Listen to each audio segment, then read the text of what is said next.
Hello, this is Reverend Bill Ryan, and I'm coming at you Friday the 7th at just about 3:40, and a beautiful afternoon here. It's about 75 degrees in Atlanta.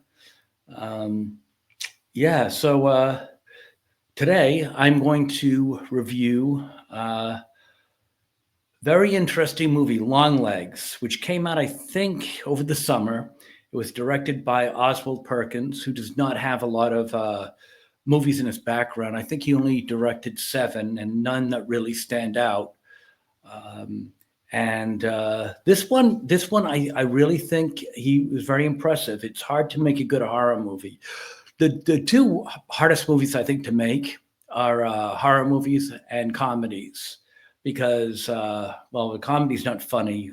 You're just sitting there for a couple hours with nothing to do, and um, and horrors are difficult too. There's a very thin line there, and I got to tell you, I think Oswald Perkins did an outstanding job. He got Nicolas Cage at his very best. By the way, Nick Cage, I don't know if anyone knows this. I think, it's interesting, but he's actually the son of Francis Ford Coppola and sister Sofia Coppola, who's a director. She did actually Lost in Translation way back in 1999, which is a great movie. So anyway, yeah, he actually wanted to change his name. He didn't want to be associated with his family, and he took the name from a comic book character that he was very fond of, Luke Cage.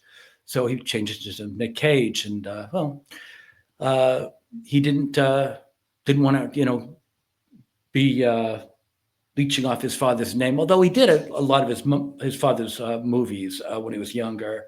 I know Rumblefish was one of a few that stand out. But anyway, getting back to it, uh, Nicolas Cage does a great job at being very bizarre, which is what he does best.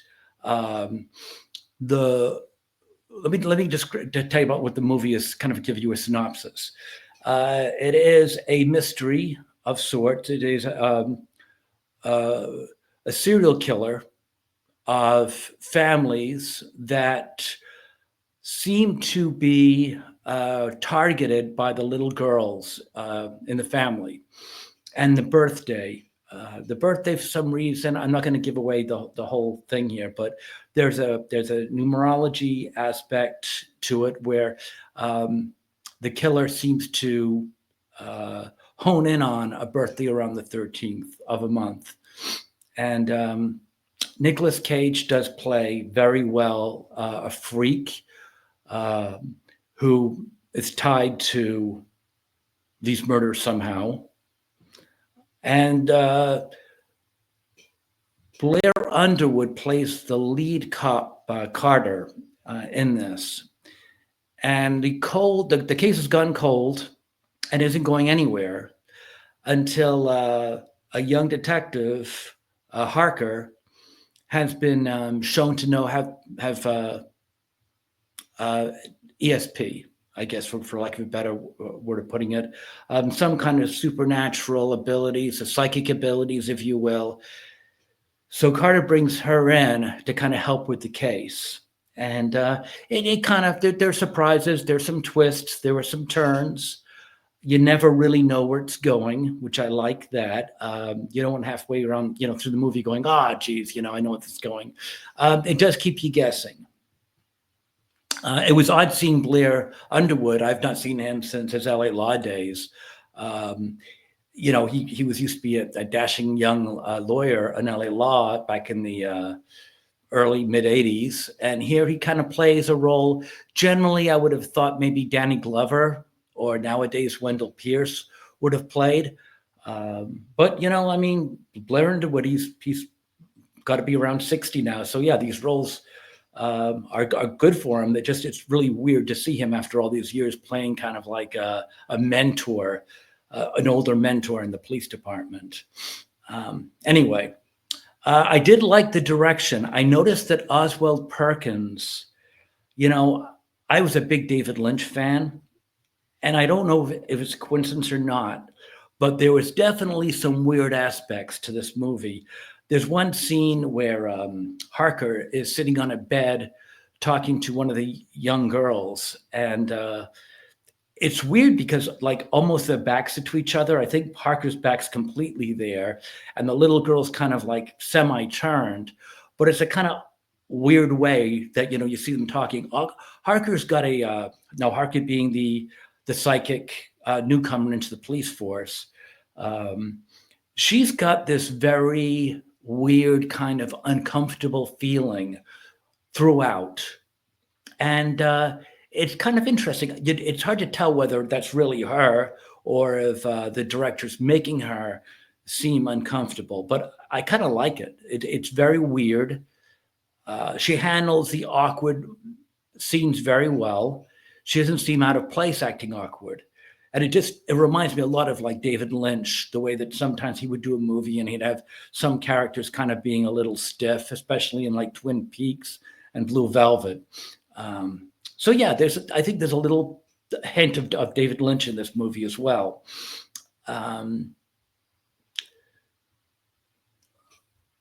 There was also a feeling of Seven in this movie as well. The movie with Brad Pitt and Morgan Freeman, in that there were some grisly, gruesome crimes committed, but you'd always get the feeling that there was more. There was a game to be played. It wasn't just about the murders or the crimes, or there was an underlying point, like in Seven, the way that he was playing with the cops. It seems like there is a higher game at stake here. It's not just some mindless serial killer, and it does play a little bit into the satanic realm a little bit. So that was interesting. I was glad to say the ending did not fall into the trap that so many horror movies do. Sometimes, they don't really know how to end things, and a lot of people just start hacking each other up, and there's blood everywhere, and it's kind of pointless, and everyone dies. This ending was intelligent, so that's good. I don't think it's going to let you down. It also leaves a little bit for you to interpret. And I think, well, I know the director did that purposely. He meant honestly to leave that, to kind of have people going, did this mean this or did it mean that? So it's kind of interesting. I don't think he left it open for a sequel, although I think he could do it if he wanted to.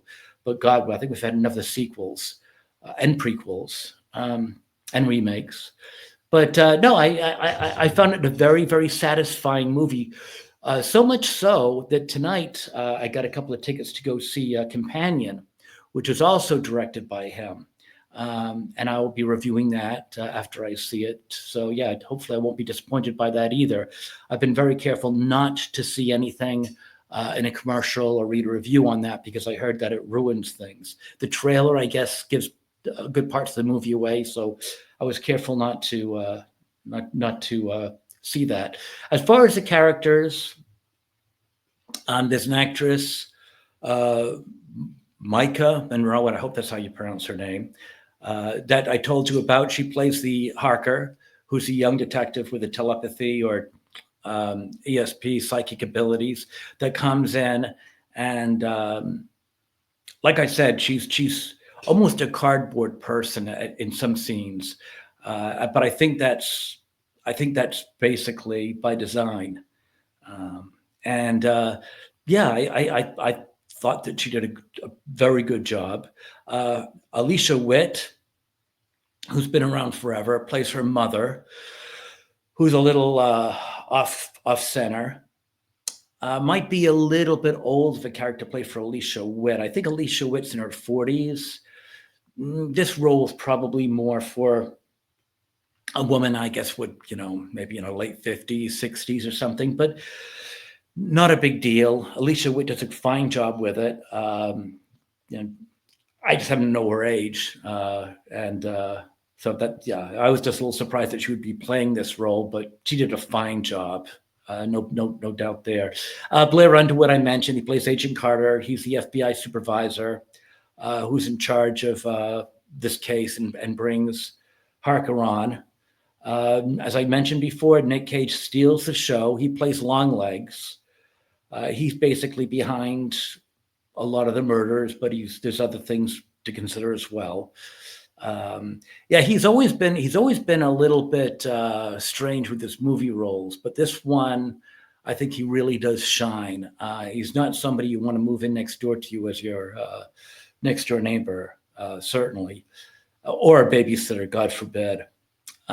So anyway, that's it. If I had to give this movie a rating, um, I'd give this an 8 out of 10.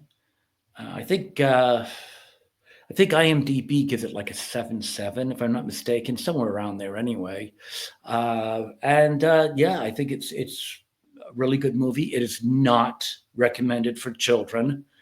Um, but yeah, I mean, as long as you're old enough to watch it, you like horror movies, um, outstanding. I really like this. I'm looking forward to watching Companion this evening. So that's it from the Reverend today, and I will check back after Companion and let you know how that goes.